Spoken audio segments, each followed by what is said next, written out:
Well, it's because state revenue is up 8%, and because $21 billion, sits in New York's rainy day reserve fund that Governor Kathy Hochul believes she can afford the largest spending plan in state history. It is a lot of money, but of course the state capitol today filled with a whole lot of skeptics. Our Dan Levy has the full story from Albany.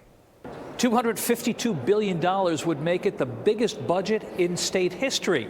And today, Governor Hochul said she can do it without raising taxes.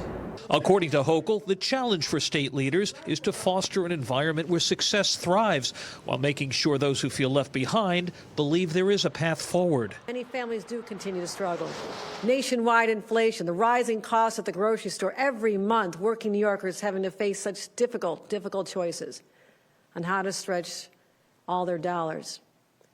That's why this budget is laser focused on putting money back in New Yorkers' pockets. Toward that end, the governor is proposing sweeping middle-class tax cuts, including a $1,000 per child tax credit for kids up to age 4 and $500 tax credits for kids 4 to 16. But there are skeptics. The governor says she can do it without raising taxes. Are you convinced she can? No.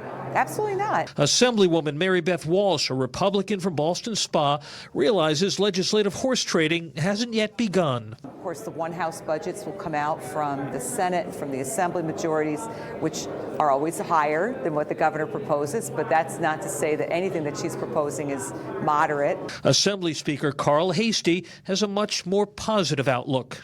She still has robust reserves. There's money in the rainy day fund, and we have to see.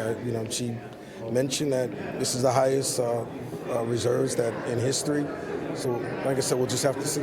And from fellow Democratic Assemblyman John McDonald, a tinge of uncertainty. Quite honestly, we don't know what 27, 28, and 29 are going to bring. We can only focus on what we know today and see what's going to happen tomorrow.